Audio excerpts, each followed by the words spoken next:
अस्सलाम वालेकुम वरहमतुल्लाहि वबरकातुहू। वालनट ग्रोवर्स के लिए ये वीडियो इंशाल्लाह इंफॉर्मेटिव होगी। जितने भी लोग वालनट लगाना चाहते हैं तो वो इस वीडियो को ज़रूर देखेंगे।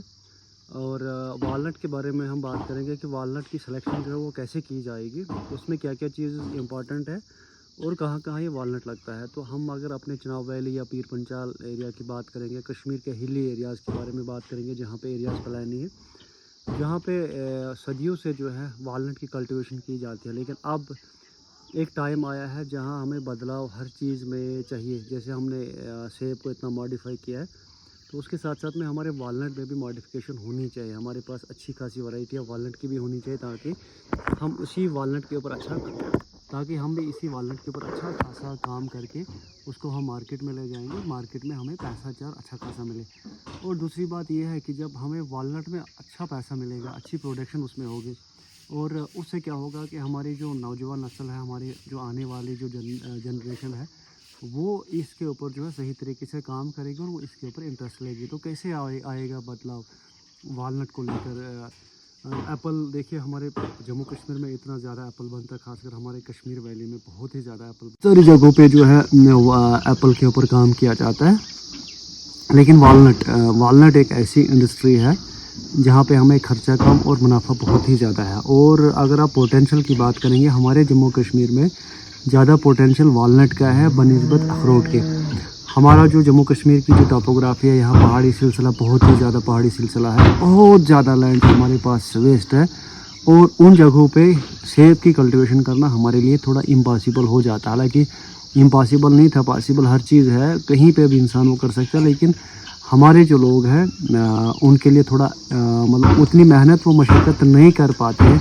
वाटर रिजर्व वहाँ पे वो बनाएंगे, ज़मीन को उस हिसाब से प्रिपेयर करेंगे, तो उनके लिए थोड़ी मुश्किल होती जा रही है। तो बहुत सारे लोग मुझे फ़ोन करते हैं कि हम इस जगह पे, मैं उनको समझाता हूँ कि सेब वहाँ पे लग सकता है, लेकिन वो कहते हैं कि नहीं, सेब नहीं, हम वालनट के ऊपर ही काम करना चाहते हैं। हमारे पास 200 कनाल लैंड है, 100 कनाल लैंड है, 50 कनाल लैंड है, उसमें थोड़ा हम वालनट लगाएंगे, थोड़ा हम एप्पल लगा देंगे। तो वालनट जो है टफ़ ये टायर्स टाइप जो लैंड होगी, माउंटेन टाइप जो लैंड होगी, स्लोप वाली जो एरिया होगी, पत्थर भी उसमें अगर होंगे बड़े बड़े तो वो भी चलेगा, क्योंकि हमने देखा है। और हमारे आसपास में जो पेड़ के पौधे हैं, ये इसके वालनट के जो बड़े बड़े पौधे हैं, वहाँ पे हमने देखा उसके ऊपर अच्छी खासी प्रोडक्शन आती है।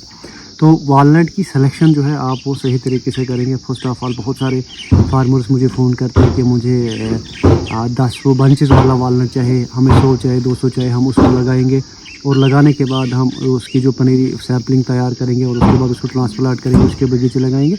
ऐसा हरगिज़ भी पॉसिबल नहीं है, क्योंकि उसका जो हम उसका कहेंगे जर्म प्लाजा कहेंगे उसका, या हम उसका जो करेक्टर कहेंगे, वो एकदम 100% चेंज हो जाता है। अगर आप 100 वालनट लगाओगे बंचेस वाला, तो उसमें जो करेक्टर सिर्फ 2 या 4 या 5 के ऊपर रहेगा, बाकी 95% आपका जो उसका बिल्कुल एकदम करेक्टर चेंज हो जाएगा, और वो 95-96 वैरायटी आपके पास बनेगी। इसलिए आप वालनट जो लाते हो, एक जगह से अच्छा वालनट लाते हो, फिर लगाते हो, फिर तो 2-3 साल उसको तैयार करके दूसरी जगह ट्रांसप्लांट करो, ये आपकी मेहनत ज़ाया है।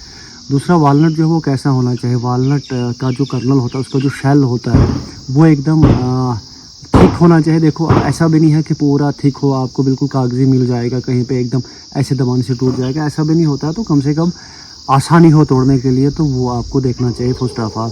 उसके बाद साइज़ के ऊपर आपको जानना चाहिए कि साइज़ भी उसका अच्छा खासा होना चाहिए। उसके बाद आपको ये भी देखना है कि अंदर से उसका जो उसकी जो फिक्सिंग होती है ना, अंदर से गिरियों की, आप जब उसको तोड़ेंगे ना, तो वो जो है उसके जो अंदर से 4 गिरियाँ जो निकलती है, 4 पार्ट्स जो उसके होते हैं, 4 के 4 उसके अगर साबुत निकलेंगे तो बेस्ट रहेगा, अगर 2-2 निकलेंगे तो बेस्ट रहेगा। क्योंकि उसमें से बहुत सारा अखरोट ऐसे भी होता है, जब आप उसको तोड़ते हैं तो वो पूरे गिरी को नहीं छोड़ता है, यानी वो उसको 8-10 टुकड़े करता है, ठीक है। उसके अंदर से वो एकदम ना ऐसे करके ग्रिप बना के रखता है गिरी को, फिर सही तरीके से गिरी नहीं निकलती है। तो उस चीज़ को भी आप ख्याल ज़रूर रखिए जब भी आप कहीं से साइन वोट लाएंगे, उसका भी एक ख्याल। उसके बाद आपकी जो उसमें जो गिरी है वो बादामी कलर की है या वाइट कलर की है, तो वाइट कलर की होगी उसके, उसमें जो है आजकल रेट बहुत ज़्यादा आता है। अगर आपके पास वाइट गिरी वाला अखरोट होगा, तो बादामी कलर का जो घिरी होती है, येलो कलर की जो घिरी होती है, उसमें कम आता है रेट। तो ये चीज़ें जो कुछ बेसिक चीज़ें हैं, ये आप ज़रूर अपने ध्यान में रखें और उसके बाद आप वालनट की प्लांटेशन करिए। और दूसरा ये कि वालनट को आप ग्राफ्टिंग के बगैर नहीं लगाएंगे। देखिए आप हमारा यहाँ जम्मू में भी सकास्ट है, कश्मीर में सकास्ट है, सीट है, ऐसे बहुत सारे और वालनट के अलग अलग इतने बड़े बड़े यूनिट्स हैं, प्रोजेक्ट्स हैं। आप वहाँ पे जा सकते हो और वहाँ से आप जो है वालनट वाले जो ग्राफ्टिंग वाले वालनट्स आपको वहाँ से मिल सकते हो। दूसरा आपकी जो ट्रस्टी नर्सरी है, आप उनसे भी रब्ता कर सकते हो, वहाँ से भी आपको ये जो वालनट सही वाला ट्रस्टी वाला वालनट जो है वहाँ से आपको मिल सकता है। तो ये कुछ चीज़ें थी जिनको आपको ख्याल रखना है और उसके बाद आपने प्लांटेशन कर लिया। इंशाल्लाह दूसरी वीडियो में हम बात करेंगे कि हम पौधे की सिलेक्शन या साइनवुड की सिलेक्शन कैसे करेंगे, किस टाइप का होना चाहिए, हमें कहाँ से लाना चाहिए, क्योंकि ये बहुत बड़ा हसास सेंसिटिव मामला है। क्योंकि वालनट की जो इंडस्ट्री हमारी है एकदम इतनी वीक बनती जा रही है। तो सबसे मेन कारण जब हमारे पास चीज़ अच्छी नहीं होगी तो जाहिर सी बात है हमारी जो इनकम है या जो उसमें कल हम कंपटीशन नहीं कर पाएंगे। और बाहर वाला अखरोट जो हमें मार रहा है इस वक्त बहुत ज़्यादा मुश्किल हो रही है। तो सबसे बड़ा रीज़न ये है कि हमारे पास क्वालिटी वाला अखरोट नहीं है।